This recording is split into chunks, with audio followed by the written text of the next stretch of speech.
Bonjour à tous, alors voilà, cette vidéo ne sera pas drôle, on sait tous que ce qui vient de se passer est très grave. Je m'étais promis de ne jamais parler de religion ni de politique, mais je me vois mal attendre que ça se passe et revenir tranquillement faire le comique. J'ai donc pas mal hésité à faire cette vidéo, mais on m'a appris que quand il y a une injustice, il faut la dénoncer. J'ai un certain nombre de personnes qui me suivent et si je peux faire passer un message, c'est dans mon devoir de le faire. Donc voilà, moi au départ, j'étais content d'être en week-end. En plus, le week-end commençait bien avec un match que j'attendais depuis longtemps, mais du coup, avec ce qui s'est passé, je suis resté au lit toute la journée, je suis passé par plein de sentiments, je suis choqué, énervé et surtout très triste pour toutes ces victimes innocentes. Et le pire, c'est que j'avais prévu d'aller tourner un clip dans les rues de Paris avec mon pote. Donc ça aurait pu nous arriver à nous aussi. On pense toujours que ça arrive qu'aux autres. Maintenant, le voir à la télé, c'est déjà choquant. Mais alors le vivre en vrai, j'imagine même pas. Se faire tirer dessus, lire la peur sur le visage des gens et la vivre moi-même, franchement, je préfère même pas y penser. J'ai déjà perdu des gens que j'aimais, je sais ce que ça fait. Alors j'imagine la douleur des gens qui ont perdu des proches. Donc il faut arrêter de nous dire que c'est des musulmans qui ont fait ça. Ces mecs-là, ils viennent d'une secte, ils ont des gourous, c'est des cinglés diaboliques. C'est une minorité de tyrans qui utilisent l'islam, la religion comme bouclier pour tromper les gens. Ces pseudo-musulmans n'ont rien à voir avec l'islam, que ce soit dans leur pratique s'ils en ont,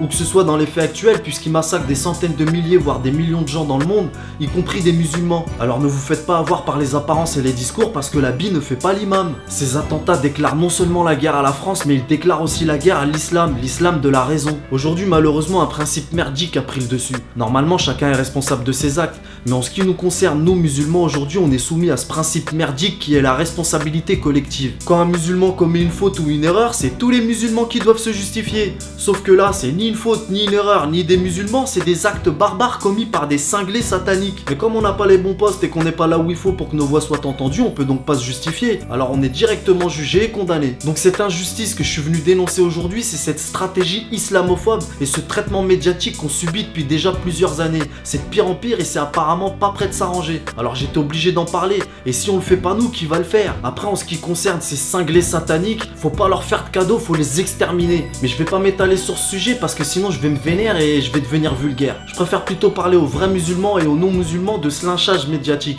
parce qu'il faut qu'on fasse quelque chose, c'est plus possible. Après, je prétends pas tout changer à moi tout seul, mais je vous donne mon avis. Maintenant, je fais aussi une petite parenthèse pour dire que c'est bizarre que ça tombe juste avant les élections, comme par hasard. Mais bon, je vais pas crier au complot, je l'ai souvent pensé dans le passé, maintenant je veux voir les choses autrement et aller à l'essentiel. De toute façon, il y a toujours quelqu'un qui tire les ficelles d'une manière ou d'une autre. Mais la réalité, c'est qu'il y a des cinglés qui ont tué des gens et ça, c'est pour de vrai. C'est tout ce que je vois. Et concernant l'islamophobie, avec tout ce lynchage médiatique, il est logique de penser que les non-musulmans vont détester les musulmans. Mais il faut aussi penser que les musulmans vont également détester les non-musulmans. Mais la réalité, c'est que la majorité du peuple français ne déteste ni l'islam ni les musulmans. Alors ne mettez pas tout le monde dans le même sac, c'est justement ce qu'ils veulent. Créer un fossé entre les communautés. Dieu voudrait qu'il y ait entre nous et ceux qui nous détestent non pas de la haine mais de l'amour, c'est un verset du Coran. Donc notre devoir à nous, c'est pas d'agir avec haine ni avec violence, mais d'agir avec intelligence et amour, parce qu'il faut éteindre le feu et non pas l'attiser. Mais bon, ça veut pas dire qu'il faut courber les chines non plus. Il faut combattre l'injustice avec justice et justesse. On vit dans un pays libre de droit et de loi. On a des droits, à nous de les faire valoir. Et pour ça, moi je pense qu'il faut voter. Après, il y en a, ils vont dire ouais, mais la politique c'est du mytho. Moi aujourd'hui, si j'ai un métier que j'aime, c'est grâce à ma région qui m'a payé une formation. Donc là, si je vote pas au régional, j'aurais l'impression d'être un ingrat. Donc retenez bien que le principe de tolérance est fondamental en islam. Dieu a créé les hommes libres et égaux,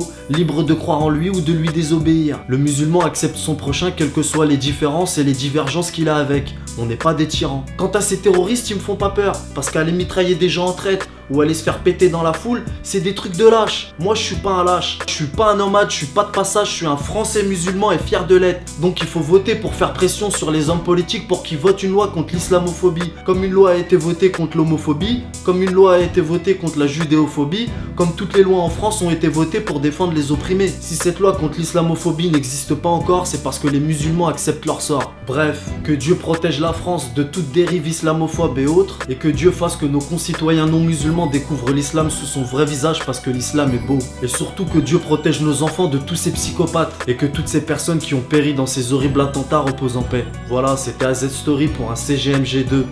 Peace.